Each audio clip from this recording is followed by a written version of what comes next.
ഓണസദ്യക്ക് രുചി കൂടാനായിട്ട് വേറൊരു വിഭവം കൂടി. ഇന്ന് നമുക്ക് കൂട്ടുകറി എങ്ങനെ തയ്യാറാക്കിയെടുക്കുന്നതെന്ന് നോക്കിയാലോ.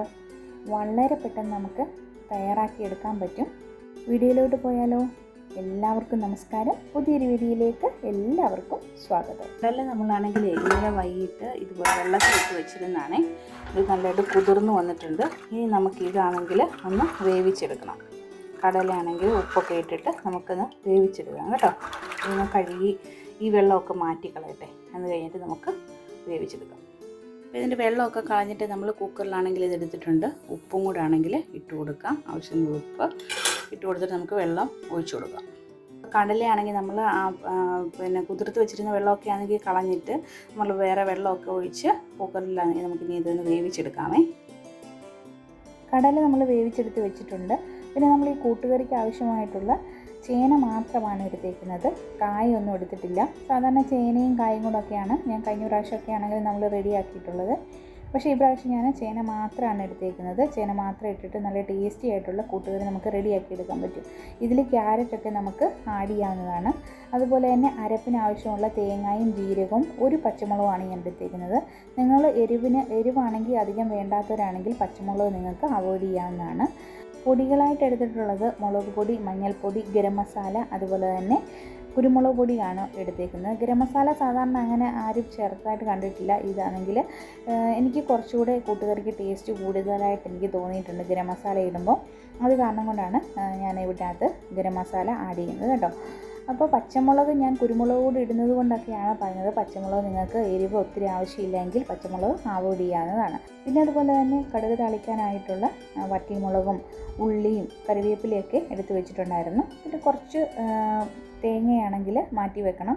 അത് നമുക്ക് ലാസ്റ്റ് ആണെങ്കിൽ നമ്മൾ കടുക് താളിക്കുന്ന ഒപ്പം ഇട്ടോ അല്ലെങ്കിൽ സെപ്പറേറ്റ് ഇട്ടോ നമുക്കതൊന്ന് വറുത്ത് കോരി ഈ ഒരു കൂട്ടുകറിയിൽ ഇടണം. അതാണ് അതിൻ്റെ ഒരു നല്ല ടേസ്റ്റ് വരുന്ന ഒരു സംഭവം കേട്ടോ. അപ്പോൾ തേങ്ങയൊക്കെ ആണെങ്കിൽ നമുക്ക് അരച്ചെടുത്തിട്ട് വരാം.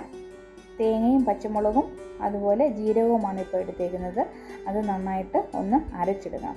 ഈ സമയത്താണെങ്കിൽ നമുക്ക് ഞാൻ പറഞ്ഞില്ലേ, ഈ ചേനയാണെങ്കിൽ നന്നായിട്ടാണെങ്കിൽ ഒന്ന് വേവിച്ചെടുക്കണം. ഒരുപാട് അങ്ങ് ഉടഞ്ഞു പോകരുത്, പക്ഷേ ഒന്ന് നന്നായിട്ട് തന്നെ വെന്ത് കിട്ടണം.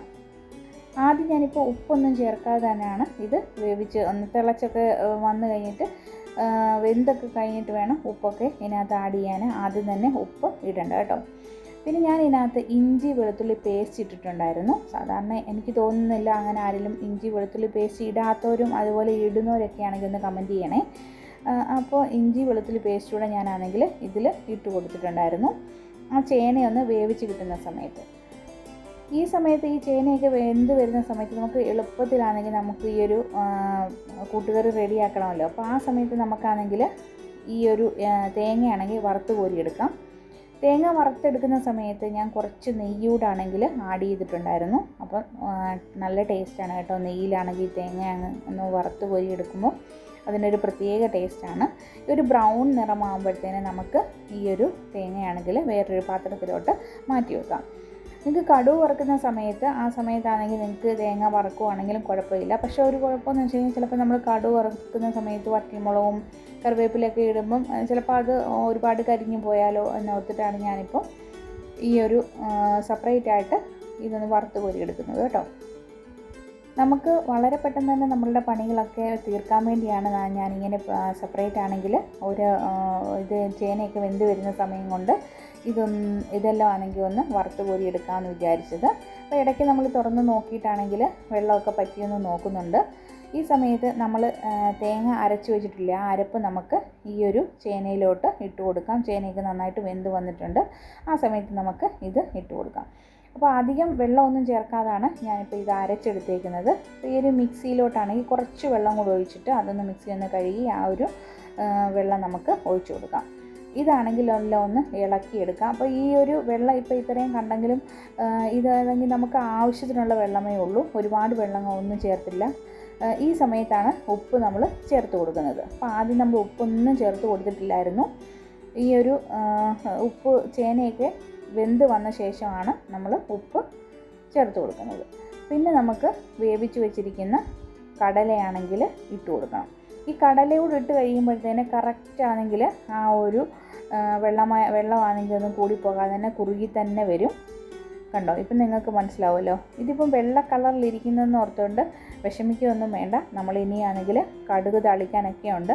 ആ സമയത്ത് നമ്മൾ പൊടികളൊക്കെ ഇടുമ്പോഴത്തേന് നമുക്ക് കാണാനും അതുപോലെ തന്നെ കഴിക്കാനും രുചികരമായിട്ടുള്ള കൂട്ടുകറി റെഡിയാവും. അപ്പോൾ ഈ സമയത്ത് നമുക്ക് കടുക് താളിച്ചാലോ? കടുക് താളിക്കാനാണെങ്കിൽ ഞാൻ ആ തേങ്ങ വറുത്ത് വെച്ചിരുന്ന ആ സെയിം പാനിൽ തന്നെയാണ് കടുക് താളിക്കുന്നത്. അപ്പോൾ ആദ്യം എണ്ണയൊക്കെ ഒഴിച്ചിട്ട് പിന്നെ നമുക്ക് കടുക് ഇട്ട് കൊടുക്കാം. ഇവിടെ ഞാനാണെങ്കിൽ വീണ്ടും നെയ്യ് ഇട്ട് കൊടുക്കുന്നില്ല. കാരണം എന്ന് വെച്ച് കഴിഞ്ഞാൽ ഓൾറെഡി നമ്മൾ തേങ്ങ വറുത്ത് പോരാൻ വേണ്ടി നെയ്യ് എടുത്തിട്ടുണ്ടായിരുന്നു. അപ്പോൾ വെളിച്ചെണ്ണയിൽ നമുക്ക് ഇത് വറുത്ത് കോരി എടുത്ത് വെച്ചാൽ മതി. ഈ ഒരു കടുക് താളിച്ചാൽ മതി കേട്ടോ. അപ്പം കടുകാണെങ്കിൽ നമ്മൾ ഇട്ട് കൊടുത്തിട്ട് പിന്നെ വറ്റൽമുളകും ഉള്ളിയും അതുപോലെ കറിവേപ്പിലയും കൂടി ഇട്ടിട്ട് അതൊന്ന് നന്നായിട്ട് വഴറ്റിയെടുക്കാം. ഇപ്പോൾ ഒരു നല്ലൊരു മണമുണ്ട്. പ്രത്യേകിച്ചാണെങ്കിൽ ഈ ഒരു നെയ്യിലാണെങ്കിൽ വറുത്ത് കോരിയെടുത്തതല്ലേ നമ്മുടെ തേങ്ങ, ആ ഒരു സെയിം പാനിലോട്ടല്ലേ നമ്മൾ ഈ ഒരു കടുക് താളിക്കാനാണെങ്കിൽ ഇട്ടത്. അപ്പോൾ ഇതെല്ലാം ഒന്ന് മൂത്ത് വരുമ്പോഴത്തേക്ക് നല്ലൊരു മണമുണ്ട്. ഈ സമയത്ത് നമുക്ക് ഈ ഒരു മൂപ്പിച്ച എണ്ണയിലോട്ട് പൊടികളൊക്കെ ഇട്ട് കൊടുക്കാം. മുളക് പൊടിയും അതുപോലെ കുരുമുളകും പിന്നെ മഞ്ഞൾപ്പൊടിയും കുറച്ച് ഗരം മസാലയും കൂടെ ഞാൻ ചേർത്തിട്ടുണ്ടായിരുന്നു. ഗരം മസാലയൊക്കെ കുറച്ച് മതി കേട്ടോ, സാധാരണ ചേർക്കാറില്ല. പിന്നെ ഞാൻ പറഞ്ഞില്ലേ കുറച്ചുകൂടെ എനിക്ക് ടേസ്റ്റ് കൂടുതലായിട്ട് തോന്നിയപ്പം ഞാൻ ഒന്ന് ട്രൈ ചെയ്ത് നോക്കിയതാണ്. അപ്പം പിന്നീട് ഞാനിപ്പോൾ കൂട്ടുകറി വെക്കുന്ന സമയത്ത് ഇങ്ങനെ ഗരം മസാല ചേർക്കാറുണ്ട്. അപ്പോൾ നല്ല ടേസ്റ്റി ആയിട്ട് തോന്നാറുണ്ട്. അപ്പോൾ നമുക്ക് ഈ ഒരു കൂട്ടിലോട്ട് ഇതെല്ലാം ഒഴിച്ച് കൊടുക്കാം. കൊടുത്തു കഴിഞ്ഞിട്ട് ബാക്കിയാണെങ്കിൽ ഈ ഒരു പാനിലിരിക്കുന്നതൊക്കെ നമുക്കിങ്ങനെ വടിച്ചെടുക്കാം, കളയേണ്ട കാര്യമില്ലല്ലോ. ഈ സമയത്ത് നമ്മൾ വറുത്ത് കോരി വെച്ചിരിക്കുന്ന തേങ്ങയുടെ ഇട്ട് കൊടുക്കാം. എന്നിട്ട് ഇതെല്ലാം കൂടെ കൂട്ടി ഇളക്കി അങ്ങോട്ട് എടുക്കണം. നിങ്ങളെല്ലാവരും ഈ ഒരു രീതിയിലാണോ കൂട്ടുകറി റെഡിയാക്കുന്നതെന്ന് ഒന്ന് കമൻറ്റ് ചെയ്യണേ. നിങ്ങൾ ഏത് രീതിയിലാണ് കൂട്ടുകറി റെഡിയാക്കുന്നത്? ഞാൻ ഈ ചെയ്ത പോലാണോ? ഇതിൽ എന്തെങ്കിലും വ്യത്യാസങ്ങളുണ്ടോ? അതോ ആദ്യമായിട്ട് കൂട്ടുകറി ഇതുവരെയും ചെയ്ത് നോക്കാത്തവരുണ്ടെങ്കിലും ഇതൊന്ന് ട്രൈ ചെയ്ത് നോക്കണേ. അപ്പം ഈ ഒരു വീഡിയോ ഇഷ്ടപ്പെടുവാണെങ്കിൽ ലൈക്ക് ചെയ്യാനും കമൻറ്റ് ചെയ്യാനും അതുപോലെ സബ്സ്ക്രൈബ് ചെയ്യാതെ കാണുന്നവരൊക്കെ ആണെങ്കിൽ ഒന്ന് സബ്സ്ക്രൈബ് ചെയ്ത് സപ്പോർട്ട് ചെയ്യാനും മറക്കല്ല കേട്ടോ. ഒത്തിരി പേര് വീഡിയോസൊക്കെ കാണുന്നുണ്ട്, പക്ഷേ ആണെങ്കിൽ എനിക്ക് തോന്നുന്നു ലൈക്ക് ചെയ്യാനൊക്കെ മറന്നു പോകുന്നു. വീഡിയോസൊക്കെ കണ്ടിരുന്നിട്ട് ലൈക്ക് ചെയ്യാതൊക്കെ ഇരിക്കുന്നു തോന്നുന്നു. അപ്പോൾ ലൈക്ക് ചെയ്യാൻ മറന്നു പോകണ്ട. ജസ്റ്റ് ആണെങ്കിൽ ആ ലൈക്കിങ് ബട്ടണിൽ ഒന്ന് ഞെക്കിയിട്ട് പിന്നെ നിങ്ങളുടെ ഫ്രണ്ട്സിനൊക്കെ ആണെങ്കിൽ ഒന്ന് ഷെയർ ചെയ്ത് കൊടുക്കാനും മറക്കണ്ട കേട്ടോ. സബ്സ്ക്രൈബ് ചെയ്യാതെ കാണുന്ന ഒരുപാട് നമ്മുടെ കൂട്ടുകാരുണ്ട്. അവരെല്ലാവരും ഒന്ന് സബ്സ്ക്രൈബ് ചെയ്ത് സപ്പോർട്ട് ചെയ്യാൻ മറന്നുപോകല്ലേ. അപ്പം നമ്മുടെ കൂട്ടുകറിയാണെങ്കിൽ ഇവിടെ റെഡി ആയിട്ടുണ്ട്. നല്ല ടേസ്റ്റി ആയിട്ടുള്ള കൂട്ടുകറിയാണ്. സദ്യക്കൊക്കെ ആണെങ്കിലും, സദ്യക്ക് മാത്രമല്ല നമുക്കല്ലാതെ തന്നെയാണെങ്കിലും ചോറിൻ്റെ കൂടെയൊക്കെ കഴിക്കാൻ പറ്റുന്ന നല്ലൊരു വിഭവമാണ്. അപ്പോൾ ഇങ്ങനെ ട്രൈ ചെയ്ത് നോക്കാത്തവരൊക്കെ ഒന്ന് ട്രൈ ചെയ്ത് നോക്കുക. ഈ ഓണം കെങ്കേമമാക്കാം. നമുക്ക് ഈസിയായിട്ട്, വളരെ ഈസിയായിട്ട് നമുക്ക് റെഡിയാക്കി എടുക്കാൻ പറ്റും. വളരെ എളുപ്പമാണ്. ഒരുപാട് ഇപ്പം ചേന മാത്രം മതി നമുക്കാണെങ്കിൽ അടിപൊളിയായിട്ടുള്ള ഒരു കൂട്ടുകറി റെഡിയാക്കി എടുക്കാം. കായ ഇല്ലെങ്കിലോ അല്ലെങ്കിൽ ക്യാരറ്റ് നമ്മുടെ ഇല്ലെങ്കിലോ ഒന്നും വിഷമിക്കേണ്ട. ഉള്ളത് വെച്ച് ഓണം പോലെ എന്ന് പറയത്തില്ലേ, അതുപോലെ തന്നെ ഉള്ളത് വെച്ച് നമ്മളൊരു കൂട്ടുകറി അങ്ങ് റെഡിയാക്കിയിട്ടുണ്ട്. അപ്പോൾ വീഡിയോ ഇഷ്ടപ്പെട്ടു എന്ന് വിചാരിക്കുന്നു. നല്ല ടേസ്റ്റ് ഉണ്ടായിരുന്നു കഴിക്കാൻ. പിന്നെ ആണെങ്കിൽ നമ്മൾ ഉപ്പൊക്കെ ആണെങ്കിൽ നിങ്ങളുടെ ആവശ്യാനുസരണം വേണം ഉപ്പൊക്കെ ഇട്ട് കൊടുക്കാൻ. എരിവാണെങ്കിൽ അതുപോലെ തന്നെ ഞാൻ പറഞ്ഞില്ലേ പച്ചമുളകൊക്കെ വേണമെങ്കിൽ നിങ്ങൾക്ക് അവോയ്ഡ് ചെയ്യാവുന്നതാണ്. അപ്പം നമുക്ക് നല്ല ടേസ്റ്റി ആയിട്ടുള്ളൊരു കറിയാണെങ്കിൽ കിട്ടും, കൂട്ടുകറി കിട്ടും. വേറൊരു വിഭവമായിട്ട് വീണ്ടും വരുന്നവരെ എല്ലാവർക്കും thanks for watching. See you next video.